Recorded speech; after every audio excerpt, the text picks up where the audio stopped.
They say the bond of a mate is the most sacred law of the wolves, a destiny written in the stars. But for Clara, that destiny became a punchline in a crowded hall. She stood trembling in her worn grey dress, heart pounding as Marcus the beta she had loved since childhood didn't just reject her. He threw his head back and laughed. The sound echoed off the stone walls, inviting the entire pack to join in her humiliation. She thought her life was over. She didn't know that the doors behind her were opening. She didn't know that silence was about to fall, and that the most feared predator in the kingdom, Alpha King Julian, was watching. And he wasn't laughing. The grand hall of the Silver Creek pack was suffocating. Heavy velvet drapes covered the high windows, trapping the heat of 300 bodies and the scent of roasted venison pine and cheap wine. It was the night of the winter solstice gathering. The one night a year when wolves of all ranks, from the highest alphas to the lowest omegas, mingled under the guise of unity. For Clara, it was a night of terror disguised as hope. She stood near the back by the servants' entrance, smoothing the fabric of her dress. It was a pale blue thing, stitched together from cast-offs given to her by the head Omega Mrs. Higgins. It didn't fit right. It was tight across the shoulders and loose at the waist, but it was clean. That was the best she could do. "Stop fidgeting," a sharp voice hissed. It was Jessica, a high-ranking warrior's daughter. She was draped in crimson silk that cost more than Clara had earned in her entire life. "You look like a nervous stray. It's pathetic." Clara lowered her eyes, clutching her tray of empty champagne flutes. "Sorry, Jessica. I'm just waiting." "Waiting for what?" Jessica smirked, leaning in her voice, dripping with venom. "For Marcus. Oh, honey. You actually think tonight is the night. The rumors are true, aren't they? You think the beta of Silver Creek is going to look at the pack's orphan runt and see a Luna." Clara didn't answer. She couldn't. Because, yes, she did hope. The pull she felt toward Marcus wasn't just a crush. It was the biological, soul-deep tug of the mate bond. She had felt it snap into place 3 days ago when she turned 18. Every time Marcus walked into a room, her inner wolf howled. He hadn't acknowledged it yet, but she was sure he felt it too. He was kind, or at least he used to be, before he became beta, before the power went to his head. The music swelled, a live quartet playing in the corner, and the crowd parted. Marcus entered. He was handsome in the way a statue is handsome, cold, chiseled, and hard. His sandy hair was swept back, and his beta insignia gleamed silver on his lapel. He walked with the swagger of a man who knew he owned the room. On his arm was not a mate, but a rotation of high-ranking females vying for his attention. Clara's heart hammered against her ribs like a trapped bird. "This is it," she thought. "He'll smell me. He'll know." She stepped forward just a fraction, breaking the invisible line between the servers and the guests. Marcus stopped. He sniffed the air, frowning. His eyes, the color of polished steel, swept the room and locked onto Clara. For a second, the world stopped. Clara's breath caught. She saw the recognition in his eyes, the wideness of the pupil, the undeniable biological shock. He felt it. A smile touched Clara's lips. She took a step toward him, abandoning her tray on a side table. "Marcus," she whispered, though he couldn't hear her over the music. He began to walk toward her. The crowd, sensing the shift in the beta's attention, quieted down. They watched, curious. Why was the beta walking toward the orphan girl who scrubbed the floors, Marcus stopped 3 feet from her. He towered over her, his scent cedar and rain washing over her, making her knees weak. "Clara," he said. His voice was loud, too loud. It carried to the rafters. I feel it," Clara stammered, her hands trembling as she reached out, hoping to touch his hand. "Do you—" Marcus looked down at her hand, then up at her face. A slow, cruel grin spread across his face. "Feel what?" he asked, his voice projecting for the audience. The smell of bleach and desperation. Scattered giggles broke out nearby. Clara froze. "No. The bond. Marcus, we're—" "Mates," Marcus finished for her. "Yes," she breathed. Marcus stared at her for a long, agonizing second. Then he threw his head back and laughed. It wasn't a nervous chuckle. It was a full-bellied, barking laugh of pure amusement. He doubled over, slapping his thigh. "Me and you." He straightened up, wiping a tear from his eye. "Oh, goddess. That's the funniest joke I've heard all year." The hall went deadly silent, then erupted into titters of laughter that grew into a roar. "Marcus, please!" Clara whispered, her face burning so hot she thought her skin might peel off. "Don't do this." "Do what?" Marcus sneered, his amusement vanishing into cold disgust. "Acknowledge a mistake of nature. You think just because the moon goddess had a moment of drunken confusion and tied me to a scrub girl. I'm going to accept it." He stepped closer, invading her space, his voice dropping to a lethal growl that the front row could still hear. "I am the beta of Silver Creek. I am destined for greatness. I need a warrior, a queen, not a mouse who can't even shift properly." Clara flinched as if struck. It was true. She hadn't shifted yet. Her wolf was dormant, weak. "I'm Marcus Thorne, beta of the Silver Creek Pack," he boomed, raising his voice so every soul in the room could witness her shame. "Reject you, Clara Vance, as my mate." The ancient words hung in the air, heavy and suffocating. Clara felt the bond snap, a physical pain in her chest like a rib cracking. She gasped, clutching her heart. "Now," Marcus said, gesturing to the door with a mocking bow. "Get out of my sight. You're ruining the appetizers." The laughter returned louder this time. Jessica was cackling near the punch bowl. Even Alpha Richard, watching from his throne, looked amused, swirling his wine. Clara turned, tears blinding her. She wanted to die. She wanted the floor to open up and swallow her whole. She took a stumbling step toward the exit, the sound of 300 wolves laughing at her echoing in her ears. She didn't see the heavy double doors at the end of the hall swing open. She didn't see the 2 massive guards in black tactical gear step in, followed by a figure that sucked the light out of the room. She only realized the laughter had stopped when she ran headfirst into a chest as hard as a granite wall. Clara bounced off the stranger's chest and fell backward, landing hard on the polished wood floor.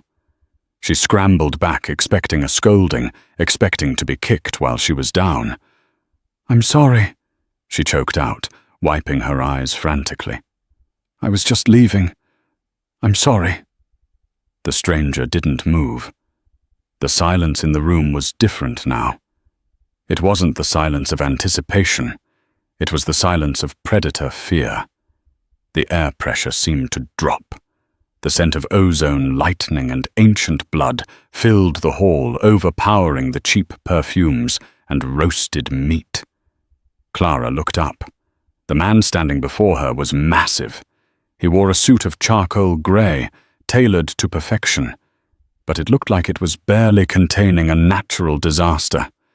His hair was black as a raven's wing, and his eyes were gold, molten, glowing gold. A collective gasp went through the room. Every wolf knew those eyes. It was Julian Blackwood, the Alpha King, the ruler of all packs in the Western Hemisphere. He was a myth to most, a nightmare to some. He rarely left the royal territory, and he certainly never visited a backwater pack like Silver Creek without warning. Alpha Richard, the pack leader, was already scrambling off his throne, spilling his wine down his shirt. Your Majesty," he squeaked, his voice cracking. We weren't expecting." King Julian ignored him. He didn't look at the Alpha. He didn't look at the trembling crowd. He didn't even look at Marcus, who had gone pale. His arrogant smirk replaced by a look of sheer terror. Julian was looking down at Clara. Clara couldn't breathe. The sheer power radiating off him made her wolf whimper in submission. But strangely, she didn't feel the urge to flee. She felt safe. Julian slowly extended a hand. The room watched in disbelief. The Alpha King, known for executing traitors with his bare hands, was offering a hand to the rejected scrub girl. "Stand up," Julian said. His voice was low, a rumble of thunder that vibrated in Clara's chest. It wasn't a command of domination. It was an invitation. Clara hesitated, then placed her small, calloused hand in his large one. His grip was warm and firm. He pulled her to her feet effortlessly, as if she weighed nothing. But he didn't let go of her hand. He brought it up to his face, inhaling deeply near her wrist. His golden eyes flared, the pupil expanding, until his eyes were almost entirely black. "Wolfsbane," he muttered. He looked at Clara, his expression unreadable. "You smell of wolfsbane and tears." "Why?" Clara trembled. I was just rejected, Your Majesty." Julian's gaze slowly shifted from Clara to the room. When his eyes landed on Marcus, the temperature in the room seemed to drop 10 degrees. "Rejected," Julian repeated. The word was soft, but it carried a deadly edge. Marcus swallowed hard. He stepped forward, trying to salvage his dignity. He bowed low, but his knees were shaking. "Your Majesty, it was a personal matter, a low-born Omega. She thought she was my mate. I simply corrected the mistake. I did it for the good of the pack. I need a strong mate to help me lead." "A mistake," Julian repeated flatly. "Yes, sire," Marcus said, gaining a little confidence. "She is nothing, an orphan. She hasn't even shifted." Julian tilted his head. He released Clara's hand, but only to step closer to her.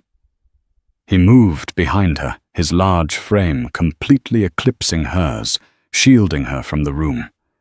He placed a hand on her shoulder. It was a possessive gesture. A claim. "You rejected her," Julian said to Marcus, "because she is weak."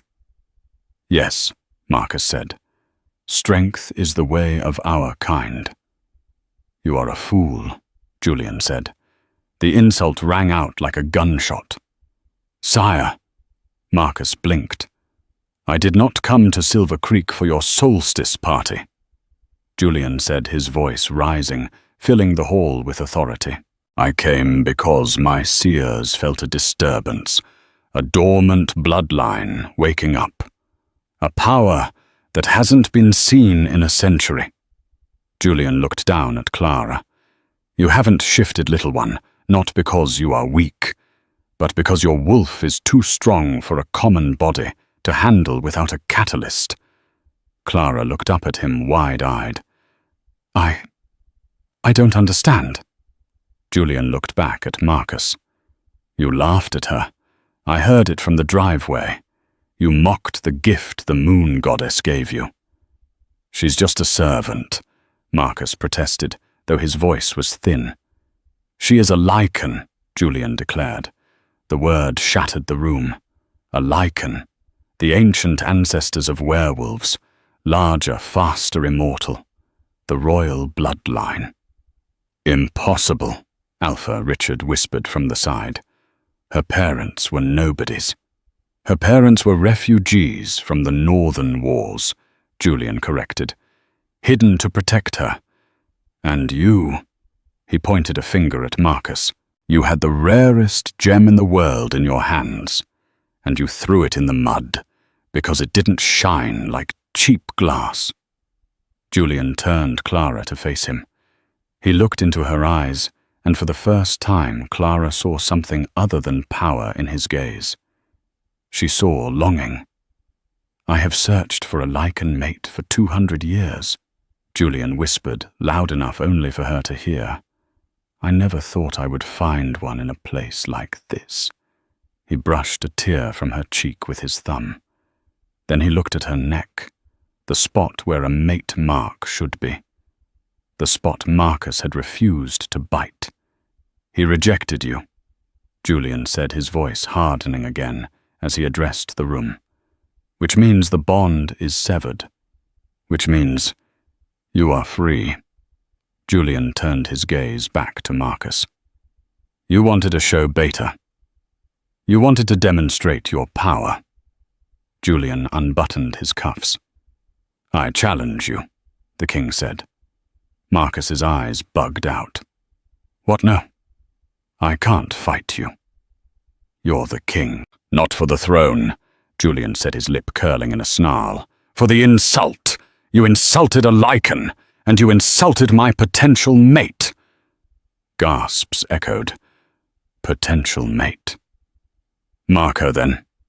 Marcus screamed, panic taking over logic. If she's yours, mark her. But you can't. She's an Omega. She'll die if an Alpha King marks her.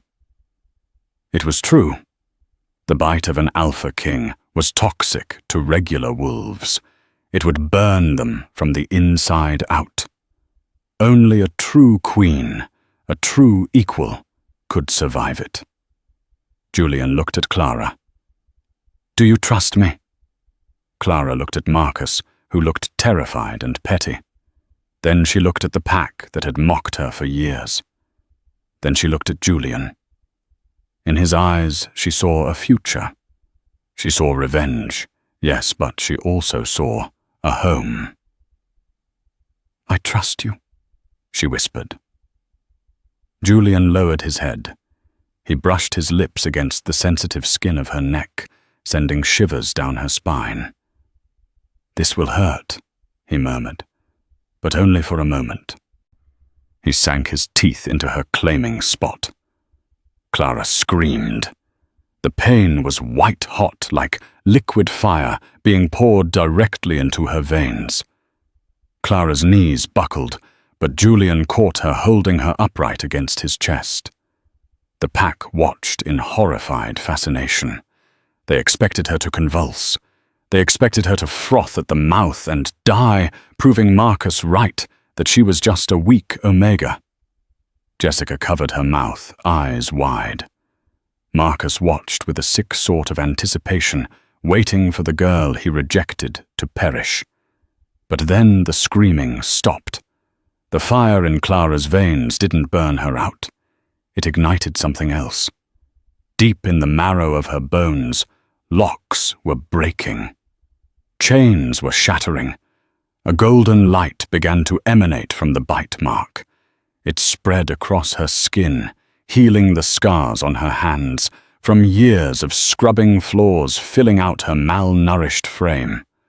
Her hair, once dull and mousy, began to shimmer with a sudden vibrant luster. Clara gasped, her eyes snapping open. Her irises, usually a muddy brown, flooded with violet light. A low growl ripped from her throat. It wasn't the high-pitched whine of an Omega. It was a deep, resonating rumble that shook the floorboards. She pushed away from Julian, needing space. Her body contorted, bones cracking and reshaping with a speed that defied nature. "Get back!" Julian roared at the crowd, his voice commanding. In a blur of motion and tearing fabric, Clara was gone. In her place stood a wolf. But not just a wolf. She was massive. She stood nearly as tall as Julian in his human form. Her fur was pure white, glowing like moonlight, and her claws were like obsidian daggers. She was a white lichen, the rarest of all. The silence in the hall was absolute. Even the music had stopped. The great white beast shook its fur, letting out a huff of breath. She turned her massive head and looked directly at Marcus. Marcus fell to his knees. His wolf, sensing the apex predator, forced him into submission. He couldn't help it. He was whimpering, his head bowed to the floor, exposing his neck. The irony was not lost on anyone. The beta who had laughed at her 10 minutes ago was now groveling before a creature of legend. Julian smiled, a genuine, terrifying smile. He walked over to the white wolf and ran a hand through her thick fur. "Beautiful," he murmured. He turned to the trembling beta. "You said she was a mistake of nature, Marcus." Marcus couldn't speak. He was paralyzed by the aura of the lichen. "Shift back, Clara," Julian commanded gently. "Let them see their queen." The white wolf closed her eyes. The bones cracked again, snapping back into place. The golden light swirled, weaving clothes from the magic of the shift, a common trait of royalty. When the light faded, Clara stood there. She looked different, taller, stronger. Her skin glowed with health. She looked at her hands, flexing her fingers. She felt power coursing through her, intoxicating and wild. She looked at Julian. The bond between them was now a roaring river, replacing the thin, painful thread she had shared with Marcus. "You knew," Clara said, her voice steady and melodious. "I suspected," Julian said, "but the moon goddess confirms all." He took off his suit jacket and draped it over her shoulders. Then he turned to Alpha Richard. "Alpha Richard," Julian said pleasantly, "it seems you have been harboring a royal lichen as a slave for 18 years. Richard was sweating profusely. I didn't know, I swear." "Ignorance is not an excuse for cruelty," Julian said. "However, I will deal with your incompetence later. Right now there is the matter of the beta." Julian gestured to Marcus. "He rejected his mate. He humiliated a lycan. In the old laws, the punishment is death." Clara stepped forward. "No." Julian looked at her surprised. "No. Death is too easy," Clara said. She looked at Marcus, who was looking up at her with a mix of terror and... Could it be regret? "Clara," Marcus whispered. I didn't know. Please, the bond, I can still feel a shadow of it. We can fix this. I made a mistake." He was groveling. It was pathetic. Clara looked at him with cold, violet eyes. "You didn't make a mistake, Marcus. You made a choice. You chose status over soul. You chose cruelty over kindness." She turned to Julian. "I don't want him dead. I want him to live." "To live?" Julian asked. "I want him to live with the knowledge of what he threw away," Clara said. "I want him to watch me rule. I want him to strip his rank. He is no longer beta. He is omega." Julian grinned. It was a vicious expression. "A fitting punishment. The Alpha King commands it. Marcus Thorne, you are stripped of rank. You will serve the pack. You will scrub the floors she scrubbed. You will eat the scraps she ate." Marcus slumped forward, defeated. To be an omega was a fate worse than death for a man of his pride. "Come, my queen," Julian said, offering his arm to Clara. We have a kingdom to return to, and a wedding to plan. Clara took his arm. She didn't look back at Marcus. She walked out of the hall, the heavy doors swinging open for her, leaving her past behind in the dust. But as they stepped into the cool night air, Julian stopped. He pulled her close, his expression serious. "Do not think the danger is over, Clara," he warned. "My court is a pit of vipers. Finding you, marking you, it puts a target on your back. There are those who do not want the Lycan bloodline to return." Clara looked up at the moon, feeling the beast inside her purr. "Let them come," she said softly. "I'm not the girl who scrubs floors anymore." Julian kissed her forehead. "No, you are not." The journey to the royal territory took 3 days. They traveled in a convoy of armored black SUVs, flanked by Julian's elite guard. For Clara, who had never left the boundaries of the Silver Creek Pack, the world was suddenly overwhelmingly large. They passed through dense forests, sprawling cities, and finally up a winding mountain road that led to the Ironwood Estate, the ancestral seat of the Alpha King. The palace wasn't a fairy tale castle. It was a fortress. Built of dark grey stone against the side of a snow-capped mountain, it looked impenetrable. "It's intimidating," Clara whispered, pressing her hand against the cold glass of the car window. Julian, who had been reviewing documents on a tablet, looked up. His expression softened. "It is a fortress, Clara, but inside it is a home, or at least I hope you can make it one." As the car pulled into the massive courtyard, lined with 50 guards standing at rigid attention, Clara felt the return of her anxiety. In Silver Creek, she was a nobody.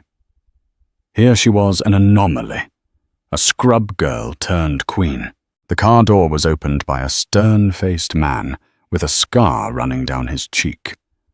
"Welcome home, sire," he grunted. "Thank you, Silas." Julian nodded. He stepped out and offered his hand to Clara. When Clara emerged, the air shifted. She could feel the eyes of the staff, the guards, and the gathered nobility on the upper balconies. They weren't looking at her with respect. They were looking at her with curiosity and judgment. Is she the one? The Lycan? She looks like a child. Inside the grand foyer, a woman was waiting. She was stunning tall with cascading blonde hair and eyes like ice. She wore a dress of emerald green silk that clung to her curves, and her posture was so perfect she looked like a statue brought to life. "Julian," the woman said, her voice smooth like expensive whiskey. She didn't bow. She walked forward and placed a hand familiarly on his arm. "We expected you back days ago. The council is restless." Julian stiffened slightly but didn't push her away. "Complications, Genevieve. Pleasant ones." He turned to Clara. "Clara, this is Lady Genevieve Sinclair. Her father is the head of the Council of Elders. Genevieve, this is Clara, my mate." Genevieve's ice-blue eyes slid to Clara. She looked her up and down, taking in the simple clothes Clara still wore from the journey. A flicker of distaste crossed her face, gone in an instant, replaced by a tight, practiced smile. "The Lycan," Genevieve said. "We heard the reports. A miracle, truly." She extended a hand, palm down, expecting it to be kissed or held with reverence. Clara shook it firmly. "It's nice to meet you," Clara said. "Charmed," Genevieve replied, pulling her hand away quickly. "Though I must say, Julian, she is smaller than I expected for a deity of our kind. Are you certain the reports weren't exaggerated by the country folk?" "Her wolf is larger than yours, Genevieve," Julian said coldly, "and her blood is purer. I would advise you to show respect." Genevieve bowed her head, but her eyes flashed with defiance. "Of course. I have prepared the Queen's suite. though I assume she will need guidance on etiquette, dress, speech. We have the winter ball in 2 weeks. We cannot have her embarrassing the crown." "I learn fast," Clara said, her voice steady despite her nerves. Genevieve smiled, a predator showing teeth. "We shall see." Over the next week, Clara realized that Marcus's rejection was simple cruelty, but the royal court was complex psychological warfare. Julian was buried in meetings about border skirmishes with the rogue army in the south, leaving Clara to the care of Genevieve and her circle of high-born ladies. They didn't bully her openly. They didn't throw food or call her names. It was subtler. At breakfast, they would switch to French when Clara sat down giggling at inside jokes. They would give her the wrong schedule for events, so she showed up late or early. They accidentally spilled wine on her new dresses. It came to a head 3 days before the winter ball. Clara was in the library, trying to read up on the history of the Lycan bloodline. She felt a presence and looked up to see Genevieve leaning against a bookshelf, holding 2 cups of steaming tea. "Peace offering?" Genevieve asked, holding one out. Clara was suspicious, but she didn't want to cause trouble for Julian. She took the cup. "Thank you. I know I've been hard on you." Genevieve sighed, sitting in the leather armchair opposite her. "It's just, I've loved him since we were children. Everyone expected me to be his queen. My father, the council. Me." Clara felt a pang of sympathy. "I'm sorry, Genevieve. I didn't ask for this. The bond, it just happened." "I know," Genevieve said softly. "But love isn't enough to rule, Clara. This world, it eats the weak. Julian needs a partner who understands politics, war, alliances. Can you give him that? You who learned to read in a broom closet." Clara set the tea down. "I can learn." "Can you?" Genevieve leaned forward. "Julian is facing a rebellion. The rogue king, a man named Silas, no, not the guard, a different traitor, is gathering numbers. If Julian is distracted babysitting you, he will die. If you truly loved him, you'd realize you are a liability." Clara's hands shook. "I am a white Lycan. I have power." "Power you can't control," Genevieve countered. "You are a nuclear bomb with no timer. Leave, Clara, for his sake. Go back to Silver Creek. I'll make sure you're taken care of. Just disappear before the ball." Clara stared at the woman. For a moment, the old Clara, the beaten-down girl, wanted to agree. She didn't belong here. These people were sharks. But then she felt her wolf stir. Her inner beast didn't like being told to run. Clara stood up. She picked up the teacup. "You're right, Genevieve," Clara said. "I don't know politics, but I know predators. I lived with them my whole life." Clara walked over to a potted plant in the corner and poured the tea into the soil. Instantly the leaves withered and turned black. The steam from the soil smelled of aconite wolfsbane. Clara turned to Genevieve, whose eyes widened. "And I know when someone is trying to poison me," Clara said, her voice dropping to a growl. "You didn't put enough to kill a Lycan, just enough to make me sick, to make me miss the ball, or maybe to make me lose control and shift in front of the council." Genevieve stood up, her mask slipping. "You have no proof." "I don't need proof," Clara said, stepping closer, her eyes flashing violet. "I am the queen. If you ever try to harm me or Julian again, I won't tell him. I will handle it myself. And I promise you, Genevieve, I bite back." Genevieve paled and hurried out of the library. Clara watched her go, her heart pounding. She had won the skirmish, but the war was just beginning. The night of the winter ball arrived, draping the Ironwood estate in a blanket of snow and starlight. The grand ballroom was a masterpiece of crystal chandeliers and gold leaf filled with the most powerful alphas from across the continent. Clara stood at the top of the grand staircase, her arm linked with Julian's. She wore a gown of deep midnight blue velvet off the shoulder with a slit that revealed her leg. Diamonds, real crown jewels glittered at her throat. But it wasn't the dress that drew eyes. It was her aura. Since the confrontation with Genevieve, Clara had stopped trying to shrink. She accepted her space. "You look breathtaking," Julian whispered, kissing her knuckles. "Are you ready?" "As I'll ever be," Clara replied. "Just stay close to me," Julian said, his face tightening slightly. "My spies report chatter. The rebels are bold. I don't like how many unfamiliar faces are in the crowd tonight." They descended the stairs to thunderous applause.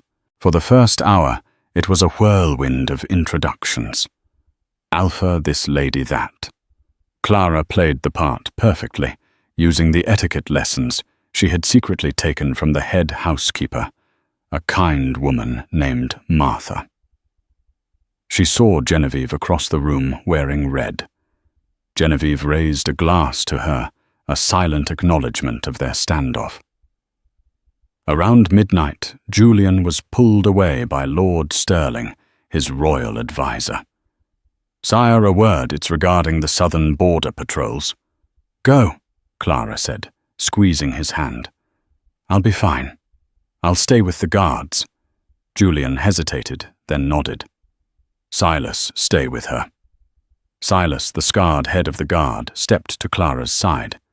"Yes, sire." Julian disappeared into the war room off the main hall.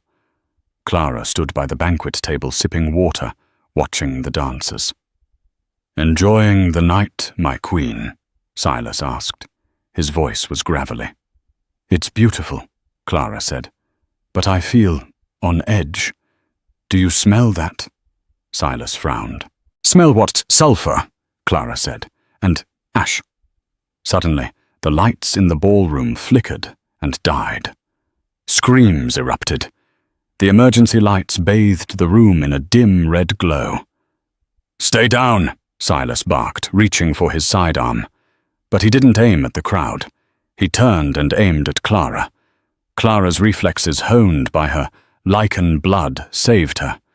She saw the shift in his muscle tension before he pulled the trigger. She dropped to the floor as the bullet whizzed past her ear, shattering a vase behind her. "Silas!" she screamed. "Nothing personal, girl," Silas sneered. "The rogue king pays better, and he promised me a position in the New World Order." Chaos consumed the room. Men in dark, tactical gear, wearing masks with a red fang painted on them, smashed through the terrace windows. They weren't just rebels, they were mercenaries. Alphas in the crowd began to shift, tearing out of their tuxedos, but the mercenaries threw canisters of gas-concentrated wolf's bane mist. Wolves began coughing, choking, unable to shift. Clara held her breath. The gas burned her eyes, but her lichen blood burned it out of her system faster than it could incapacitate her. Silas lunged at her with a silver knife. Clara didn't have time to think. She caught his wrist. She felt the bones snap under her grip. Silas howled, dropping the knife. Clara kicked him in the chest, sending a 200-pound man flying across the table, crashing into the ice sculpture. "Where is Julian?" she screamed, grabbing a silver fork from the table as a weapon. "Dead!" Silas laughed, spitting blood. "Lord Sterling is with him now." The blood drained from Clara's face. The meeting. It was a trap. Lord Sterling and Silas were working together. Clara didn't run away from the danger. She ran toward the war room. She sprinted through the panicked crowd, dodging falling debris. A mercenary blocked her path, raising a machine gun. Clara didn't stop. She let the change take her. She didn't do the full shift, it took too long. She did a partial shift. Her eyes went violet. Her nails elongated into talons, and her canines dropped. She knocked the gun upward as it fired the bullets hitting the ceiling. She swiped her claws across his tactical vest, tearing through the Kevlar like paper. He went down. She reached the heavy oak doors of the war room. They were locked. She could hear fighting inside. Roars, the sound of furniture breaking. "Julian!" she screamed. She backed up, summoned every ounce of strength in her legs, and kicked the door right at the lock. Wood splintered and groaned.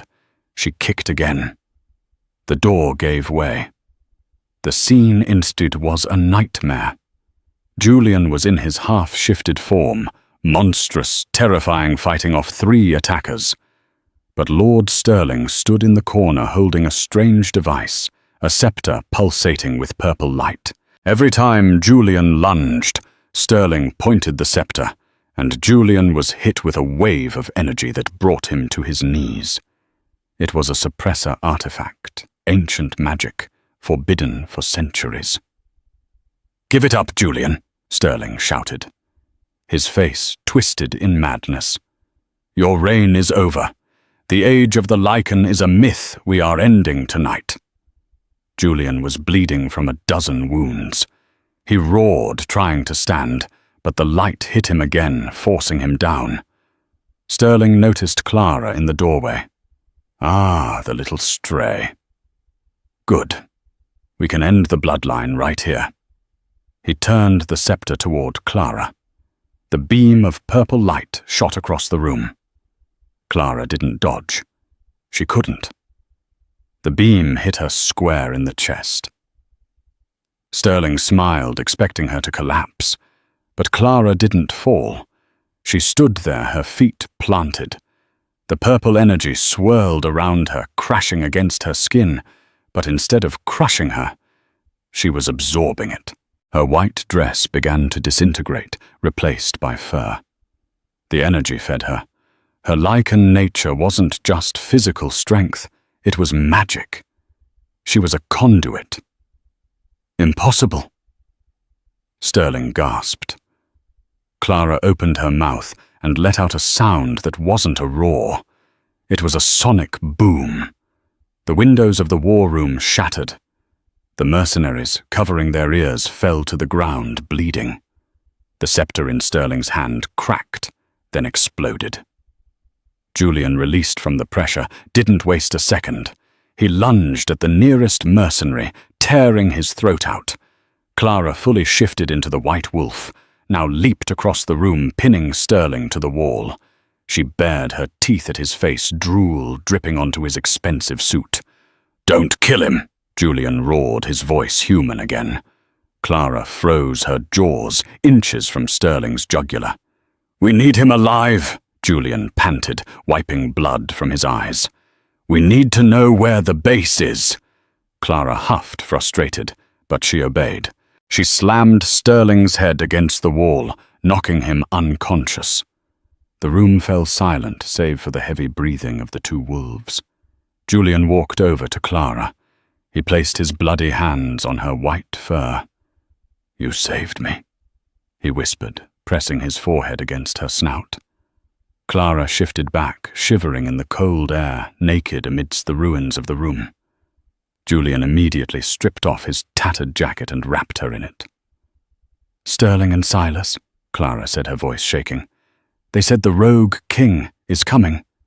"He is," Julian said, his eyes dark with a promise of violence.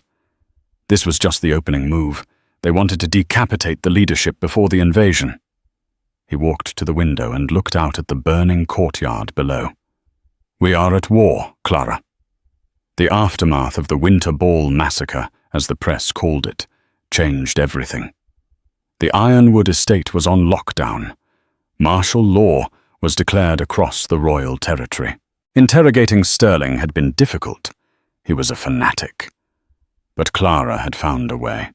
She discovered that her lichen presence could force truth out of lower wolves. It was an alpha command amplified by 1,000. When she stood before Sterling in the dungeon cells, staring into his eyes with her violet gaze, his mental barriers crumbled. He revealed the location, the Whispering Woods, a territory to the far north, a place of dead magic and perpetual fog. That was where the rogue king, a man named Draven, was amassing an army of rejects criminals and most dangerously other wolves who felt the current alpha system was corrupt. "We have to strike them," Julian said, pacing the map room 2 days later. "Before they march on the capital." "It's a trap," Genevieve said. She was there surprisingly. Since the attack, she had dropped her petty rivalry. She was a snob, but she was loyal to the crown. "The Whispering Woods negates our scent tracking. We'll be blind." "We can't wait for them to come here," Julian argued. "They have those scepters. If they mass-produce them, I can track them," Clara said quietly. The generals turned to look at her. "The woods confuse normal wolf senses," Clara explained. "But I don't just smell scent. I smell intent. I can feel the bond of the pack, even a twisted one." Julian looked at her with concern. "Clara, I cannot risk you on the front lines." "I am the only one who can absorb the energy from their weapons, Ulian," she said firmly. "If I stay here, you lose. If I go, we have a chance." The silence stretched. Julian hated it. He hated putting her in danger. But he was a king first and a husband second. "Prepare the legions," Julian commanded. "We march at dawn." The journey to the north was grueling. The temperature dropped to 20 below zero. The convoy had to stop at the edge of the Whispering Woods. The vehicles couldn't navigate the dense ancient trees. They proceeded on foot, in wolf form. An army of 5,000 wolves moved through the snow in silence. At the front was a massive black wolf, Julian, and right beside him, glowing like a beacon in the gloom, was the white wolf, Clara. They moved for hours. The woods were eerie. The wind sounded like voices. Shadows seemed to move on their own. Clara Julian's voice echoed in her mind through the pack link. "Do you sense them close?" she replied. "Very close. The air tastes like rusted iron." Suddenly Clara stopped.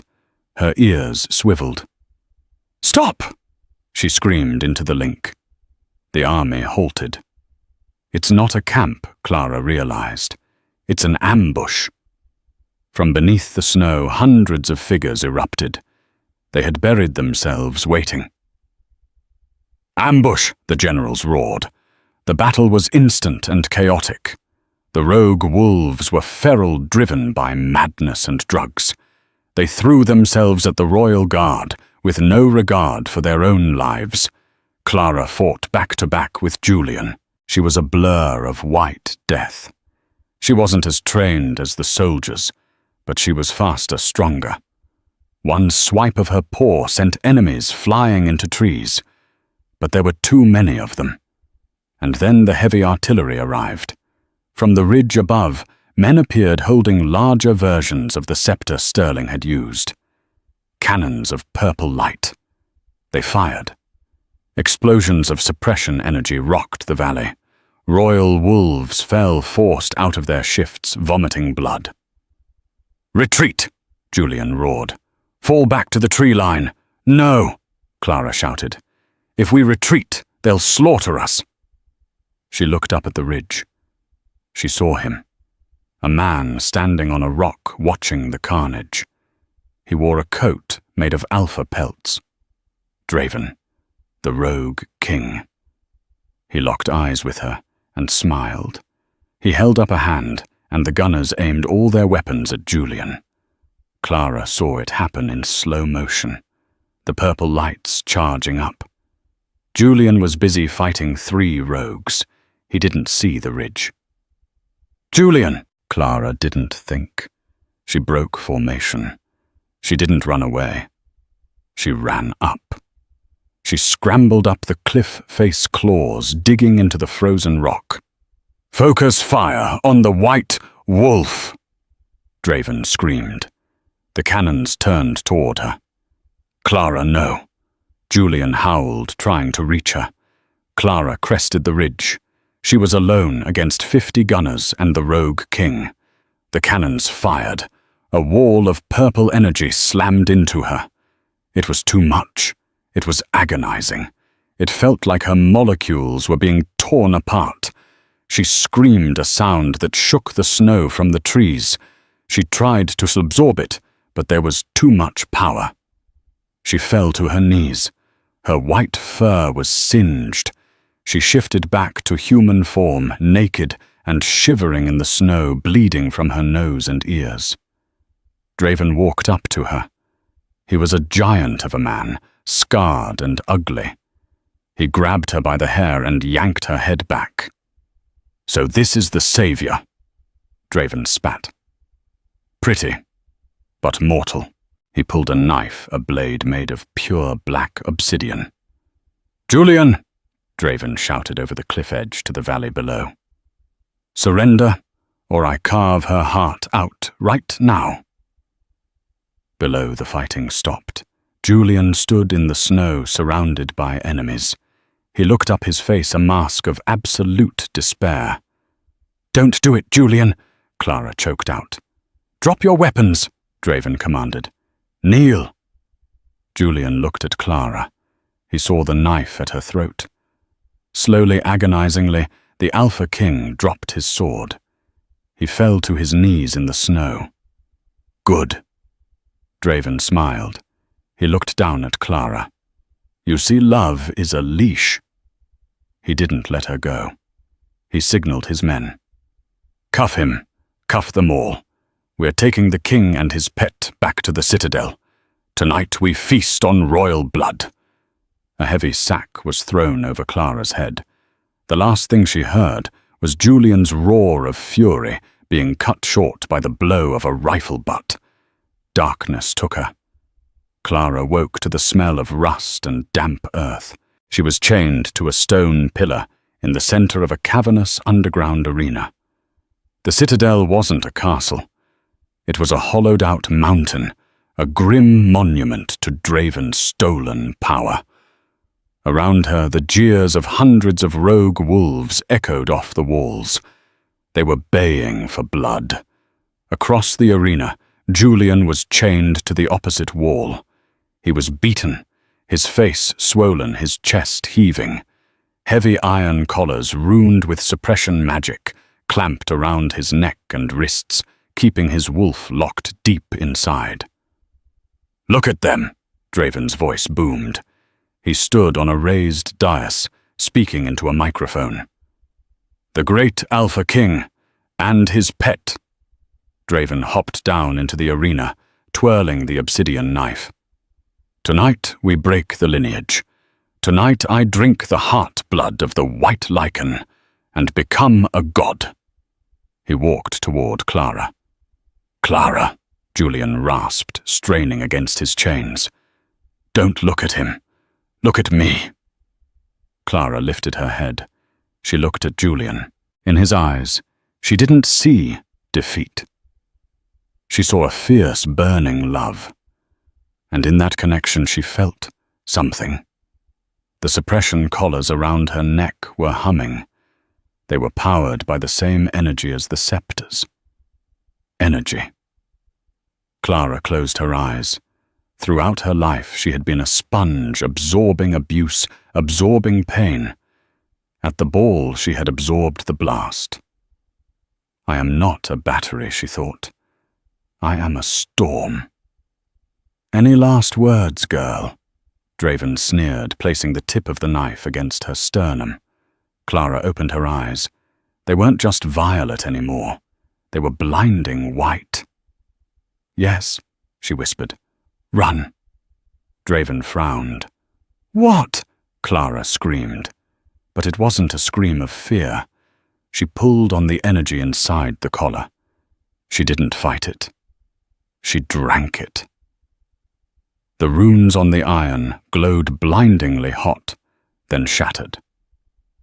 The explosion of magic threw Draven backward.